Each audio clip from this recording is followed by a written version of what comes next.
So you're going to tell us a little bit more about this whole process of how you've made getting a NIF easier for people who can't get to Portugal. Yes, I am. Okay, so what do you want to just tell us a little bit about yourself first and how you ended up in Portugal? Yeah, of course, of course. So a little bit of a backstory. So my name is Kathleen, and my husband Richard and I, we recently moved to Portugal on the D7 visa. Recently, I guess a year now.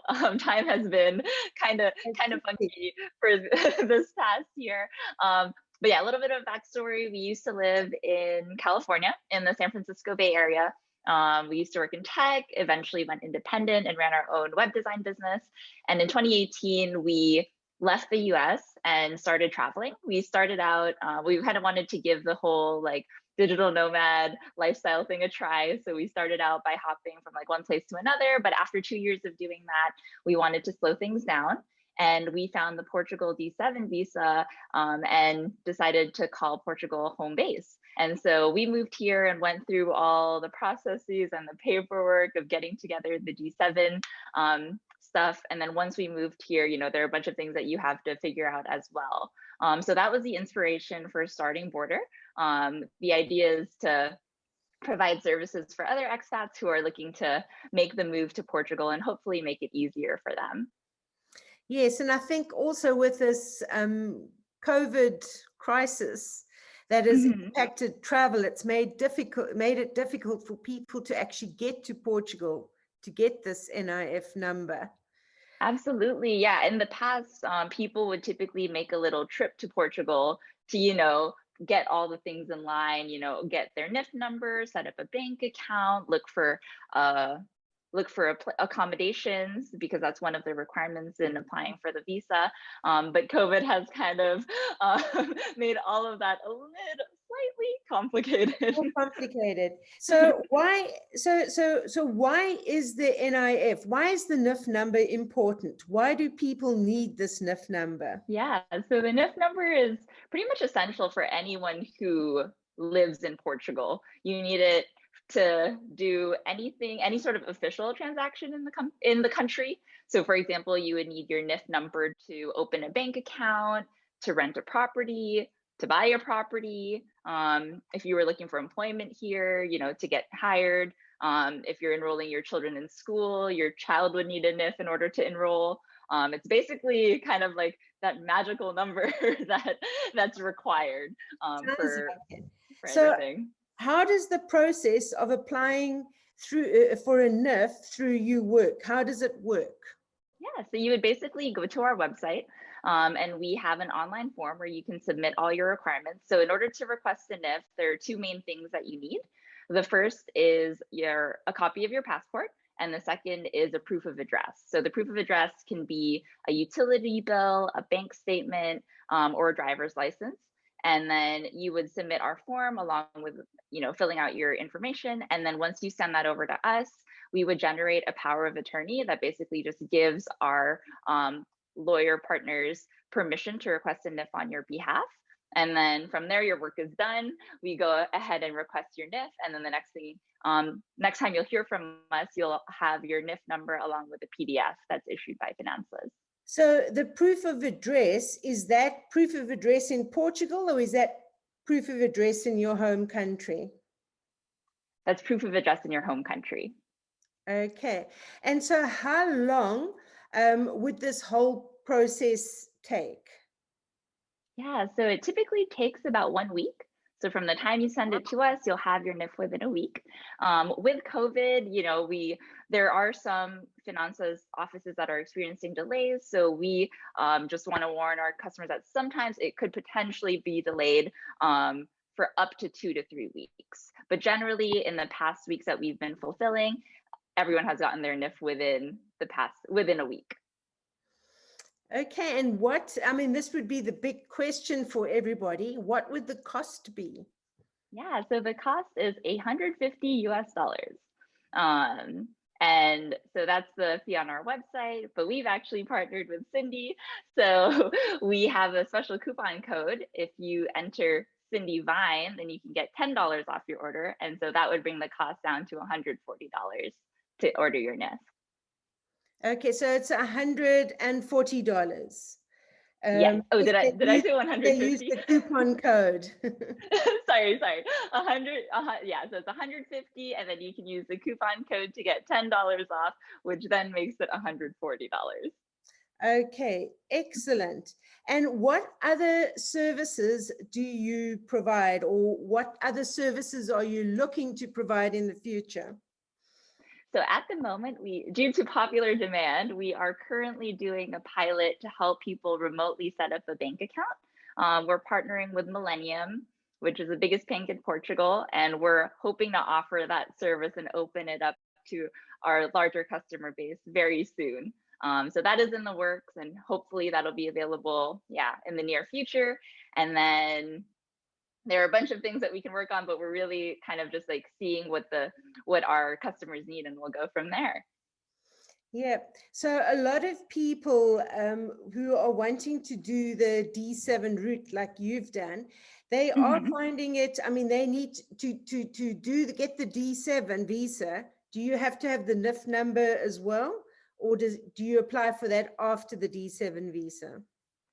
Yeah, so based on my personal, so when we applied for the D7 with last year, we actually had to get our NIF and our bank account once we got to the country. So it wasn't part of the original requirements. But one thing that I've heard is that late last year, around in the fall of 2020, some consulates were requiring or asking for a NIF number and a bank account.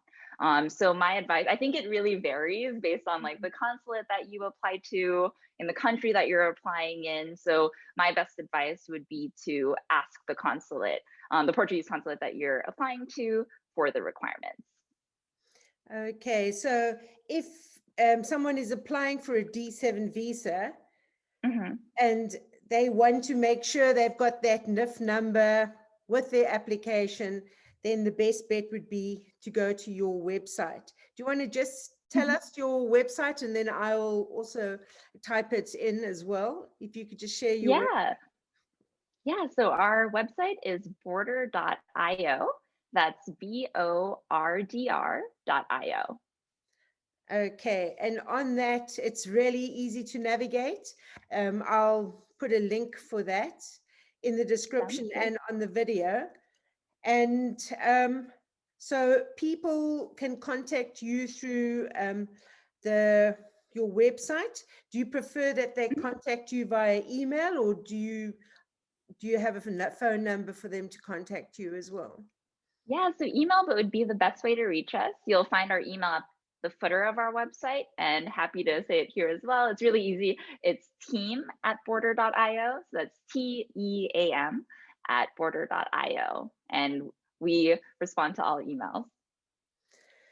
Okay, that's excellent. So thank you so much for telling us about this fantastic service that you provide, because I know I get people emailing me about how you get NIF numbers and that all the time. And I was just really lucky when I got mine. I mean, everything just like the universe came out and helped everything fall into place. But I have heard other people have struggled, and this way, what you do for someone who's out of the country is you set up that fiscal representative for them.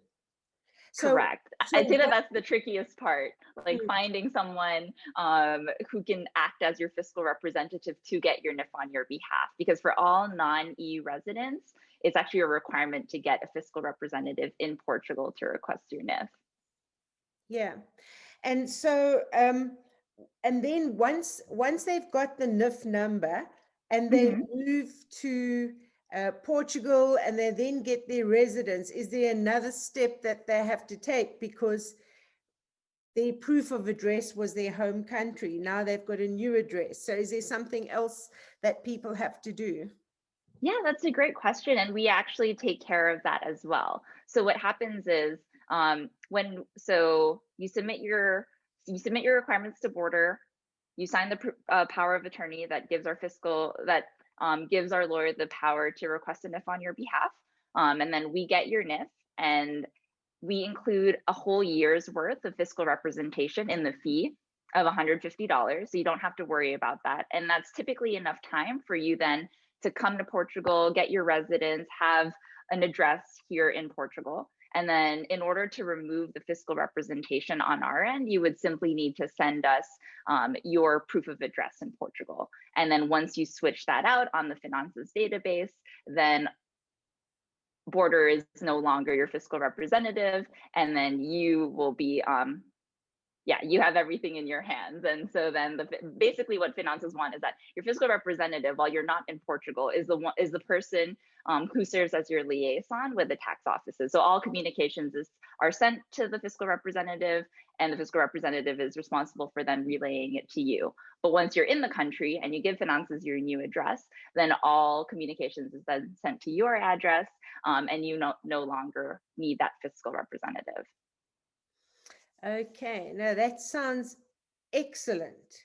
So, Sounds good.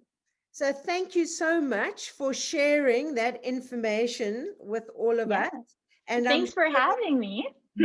Many people will jump at that offer, because I think people are stressing how they're going to get this NIF number. So yeah, best of luck with your future ventures. Oh, thank you. And thank you for having me. Yeah, we're looking forward to helping whoever needs a NIF get a NIF, and hopefully make other requirements that are essential for moving to Portugal help out as well in the future.